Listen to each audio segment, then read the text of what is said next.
सालों पहले एक छोटे से शहर में रहता था रघुवीर चौहान। एक ऐसा इंसान जिसकी हर सांस में बसते थे भोलेनाथ। हर सुबह मंदिर की घंटियों के साथ उसकी आवाज गूंजती, एम नमः शिवाय। रघुवीर मानता था कि इस दुनिया में जो कुछ भी होता है वो सिर्फ महादेव की इच्छा से होता है। समय बीता और रघुवीर की जिंदगी में आई आरती। सीधी, सरल और बेहद खूबसूरत, दोनों की दुनिया एक दूसरे में बस चुकी थी। फिर एक दिन भोले बाबा की कृपा से उनके घर जन्म हुआ एक बेटे का। नाम रखा गया शिव। उसकी हंसी से घर गूंज उठता था और धीरे धीरे वहीं उनकी पूरी दुनिया बन गया। लेकिन किस्मत हमेशा इंसान की खुशियों से खुश नहीं होती। बारिश, फिसलती सड़क और फिर एक भयानक हादसा। चारों तरफ चीखें गूंज उठीं। रघुवीर अपने बेटे को सीने से लगाए चिल्ला रहा था, शिव आंखें खोल बेटा। लेकिन डॉक्टर हार चुके थे। शिव अब इस दुनिया में नहीं था। अपने बेटे की मौत आरती सह नहीं पाई। वो कोमा में चली गई और उस रात श्मशान की जलती आग के सामने रघुवीर बिल्कुल अकेला खड़ा था। उसकी आंखों में आंसू नहीं, सिर्फ दर्द था। वो आसमान की तरफ देखकर चीखा, भोले बाबा, मेरा सब कुछ क्यों छीन लिया। उसकी आवाज पूरे श्मशान में गूंज उठी। दिन बीतते गए।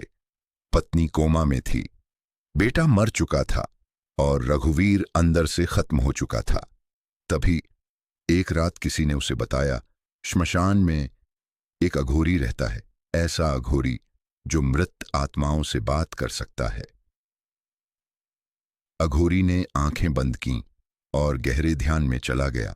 कुछ देर बाद उसने भारी आवाज में कहा, तेरी पत्नी तभी बचेगी जब उसे उसका बेटा वापस दिखाई देगा।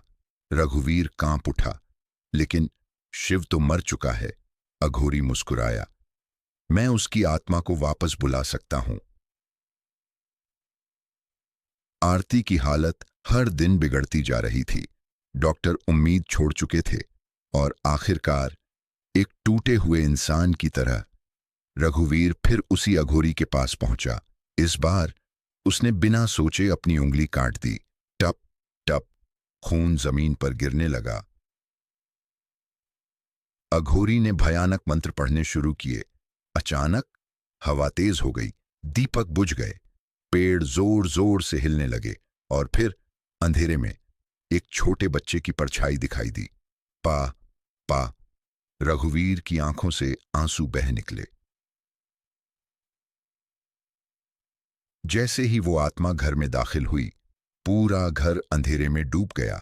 खिड़कियां अपने आप खुलने बंद होने लगीं।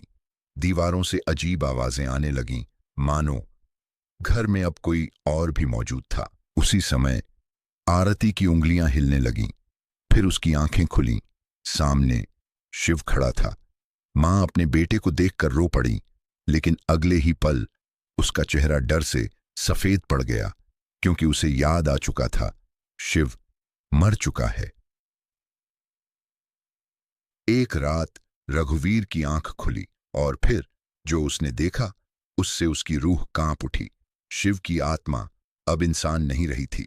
उसका चेहरा दानव जैसा हो चुका था और वो आरती का खून पी रहा था। रघुवीर भागता हुआ अघोरी के पास पहुंचा, लेकिन इस बार अघोरी भी डर चुका था।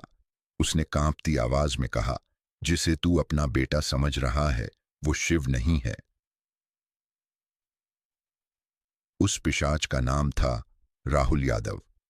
कभी वो आरती से प्यार करता था, लेकिन गरीबी ने उससे सब छीन लिया और मरते समय उसने कसम खाई थी, एक दिन मैं तेरा सब कुछ छीन लूंगा। रघुवीर समझ चुका था कि उसने बहुत बड़ी गलती की है। उसने हाथ जोड़कर कहा, भोलेनाथ, मेरी पत्नी की रक्षा करना। और फिर वो जलती हुई अग्नि में उतर गया। मृत्यु के बाद रघुवीर पहुंच चुका था नरकलोक। चारों तरफ आग ही आग थी, चीखती आत्माएं, जलती लाशें और हजारों पिशाचों की डरावनी आवाजें। आखिरकार रघुवीर अपने बेटे तक पहुंच गया। सालों बाद बाप और बेटे की आंखें मिलीं दोनों एक दूसरे से लिपट कर रो पड़े। बिजली चमकी, पूरा घर कांप उठा और अंधेरे के बीच रघुवीर और शिव की आत्माएं प्रकट हुईं। भयानक युद्ध शुरू हो चुका था। दीवारें टूटने लगीं और उस रात मौत खुद नाच रही थी। अघोरी ने जोर जोर से मंत्र पढ़े और फिर रघुवीर और शिव की आत्माएं एक हो गईं। एक ऐसी शक्ति जन्म ले चुकी थी जिसे देखकर राहुल यादव भी कांप उठा।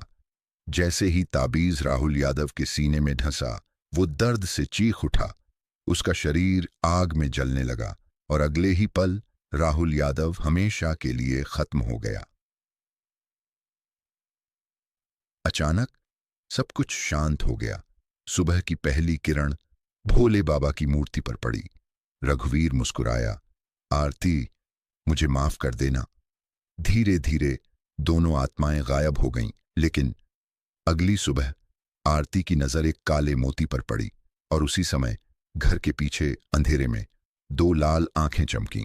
क्या राहुल यादव सच में खत्म हो चुका था या यह सिर्फ शुरुआत थी?